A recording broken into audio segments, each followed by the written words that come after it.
Hello, so in today's video, we're going to look at calculating two sums. So we've got the first sum here. So remember this sigma notation, this sigma, capital sigma, it is the summation notation. So it's summing the number here.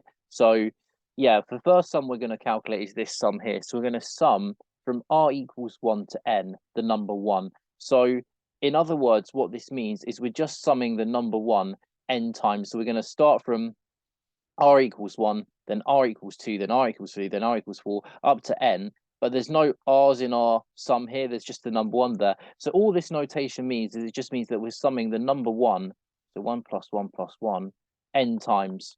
So we're doing 1 plus 1 plus 1, n times. That's all it means. So basically, the number on the top there, we're doing, we're starting from doing subbing in r equals 1.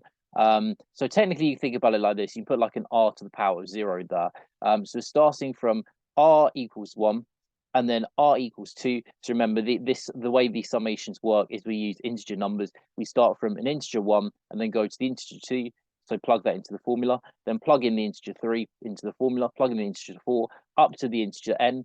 So what you would get by plugging in r equals 1, r equals 2, r equals 0 is you get 1 plus 1 plus 1 plus 1 plus 1 plus 1 plus 1. But we don't need the r to the power 0 there because r to the power 0 is just 1 anyway. So if we sum the number 1 n times, we just get the number 1 plus 1 plus 1 plus 1 n times. That's the first sum we're going to work out on the next page, but we've also got this sum we'll do afterwards as well. So we're going to sum from r equals 1 up to n, the number r. So first of all, substitute in the number 1 into r, you get 1. Then the next whole number is 2. Substitute r equals 2 into that formula there, you get 2. Then substitute r equals 3 into that there, you get 3. So this is summing the first n whole numbers, so the first n positive integers. So 1 plus 2 plus 3 plus 4 plus 5, all the way up to n. So if we add up all those numbers, what do we get? That's what we're going to work out in a minute. But first of all, let's do this sum here first. So we're going to sum the number 1 n times. What does that give us? Well, if we sum the number 1 n times, that's just going to be n times 1, because when you do 1 plus 1 plus 1 10 times, that's 10 times 1. When you do 1 plus 1 plus 1 20 times, that's 20 times 1. So this is going to be n times 1. And so the answer is going to be n. So when you sum the number 1 for n times, you get n. So that's the first result that we showed there. We're now going to do the next result here. So we're going to sum the first n natural number. So 1 plus 2 plus 3 plus 4 plus 5, all the way up to the number n, the whole number n. Okay, so what I'm going to do is I'm just going to use, instead of this sigma notation, I'm going to use this capital S notation. So sometimes you'll see this capital SN notation. This just means the sum of the first n terms in a sequence. So this is again going to be 1 plus 2 plus 3, all the way up to, I'll do n minus 2 here, and I'll do n minus 1 here, and then the last number is going to be n. So that's our sum. I'm now going to write this sum again in a different way, but I'm going to reverse the order of the sum. So I'm going to put n first, and then n minus 1 next, and then n minus 3 next after that, and then plus dot, dot, dot, dot, dot, plus the number 2, plus the number, sorry, plus the number 3, then plus the number 2, then plus the number 1. So what I'm now going to do is I'm going to add these two series together. So these are two sums, they're called, so when you sum up a sequence of numbers, it's called a series. So we're summing up a series, we're doing a series, we're going to add these two together. So we get Sn plus Sn, that's going to be 2 lots of Sn. We want to calculate what Sn is, that's the whole objective of this problem. What we're going to do is just add up those with those two numbers there, those two numbers there, those two numbers there, all of these in there, those two numbers there, those two numbers there, those two numbers there. So if we do that, we're going to get an equals n plus 1, and then plus another n plus 1, plus another n plus 1, because, sorry, this is a mistake here. Sorry, this should be a 2 in there. Sorry, my bad. Let me change this to a 2. So 3 again, 1 plus n is n plus 1, n minus 1 plus 2 is n plus 1, n minus 2 plus 3 is n plus 1. So we keep on getting these n plus 1s. And in fact, when we continue onwards, so plus dot dot dot again, n plus ones, we're going to get again here n plus one, n plus one there. Again here we get n plus one, and lastly again over here we get n plus one again. So we've got all these n plus ones. So basically what we can see is we're adding up n plus one n times. So the reason why is because we've got n numbers in our sequence. So let's just make this clear. We've got n numbers in our sequence, or in our series, I should say. We've got n numbers in our sum. So when we do these, when we add these two sequences together, we're doing this n times. So we're adding this up n times, so n times. So therefore, that means that 2 times the sum, so 2 times the original sum that we're calculating, is going to be n times n plus 1. So then what can we do to get the actual sum that we want? Well, we can just divide both sides by 2 to get rid of the 2.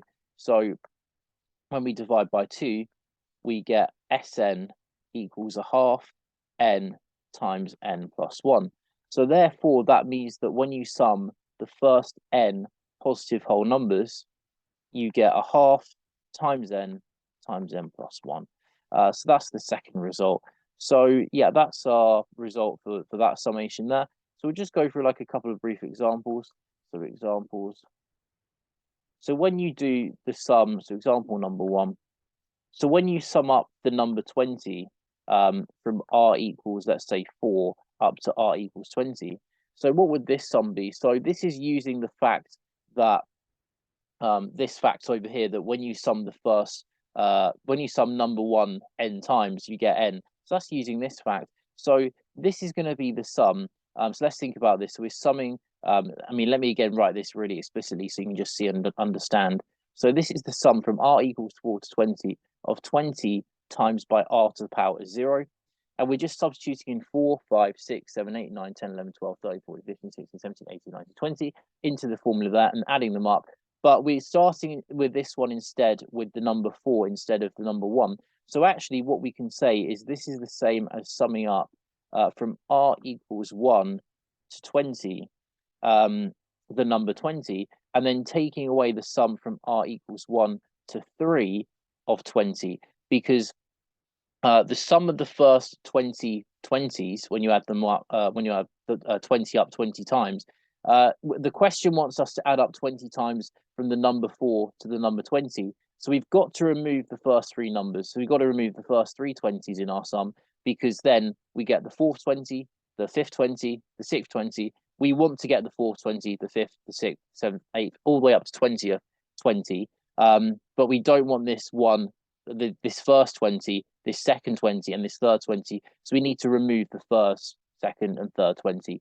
So if we do this, so with the first sum here, this is adding up 20 times. So this is going to be 20 times 20. So that's our first sum. Again, using this fact here that when you sum the first, when you sum number 1 n times, you get n. So when you sum the number 20 times, you get 20 times 20. So when you sum the number 23 times, so 20 plus 20 plus 20, that's obviously going to be 20 times 3. So we're going to do 20 times 20, which is 400. Take away 20 times 3, which is 60. So when you sum basically 17 20s, you should get 340. So that's basically all we're saying here. So when you sum this, you get 340. Now let's do another example using our second result, this result here. So what happens when you sum the letter r from r equals, let's again start with 4 up to 20. So what happens when you sum this? So again, the key thing to note here is that when you sum the number r from r equals 4 up to 20, this is exactly the same as summing the number from the number 1 up to 20 of r, take away the sum of the number the number 1 again, starting from the number 1 up to the number 3 of r. So again, let's think about this. So we want to sum, so let me just do like some dots here. So we want to sum from the number 4 all the way up to the number 20. We want to sum all these numbers together. So this is the same as adding up all of the numbers from 1 to 20, and then removing, so I'll do this in a different color. So it's the same as adding up all these 20 numbers, these 20 dots, dot, dot, dot, dot, dot, here, and then removing the first three. So we're going to remove the first three. So that's why we go from 1 to 3 with this subtraction summation, because we want to remove these here because we're not interested in these here. We're doing all of them, take away these three, and we're going to be left over with the black dots in the circle there. So that's the reasoning in more in like a diagrammatic kind of visual sense. So what happens when we sum the first 20 numbers? So again, we're going to use our formula here. So a half n times n plus 1. So a half of the number on the top. So a half of 20 times by 20 plus 1. Again, using our fact here that when you sum of r equals 1 to n of r, you get a half n times n plus 1. So I just write the fact out again so we don't forget. And then we're going to take away a half times n. So our n with this sum here is going to be 3. So 3 times by 3 plus 1. So a half of 20 is 10. And then 20 plus 1 is 21. And then take away a half of 3, which is 1.5, times by 3 plus 1, which is 4. So we're going to get 210 there. Take away 4 times 1.5. So that's going to be the number 6. So 210 take away 6, we're going to get 204. So basically, when you sum when you do 4 plus 5 plus 6 plus 7 plus 8 plus 9 plus 10 plus 11 plus 12 plus 13 plus 14 plus 15 plus 16 plus 17 plus 18 plus 19 plus 20, the number you should get is 204. That's basically all we're saying here. So yeah, that was just a summary of how you do how you can do summations using the sum of the first n number ones and also the sum of the first n natural whole numbers.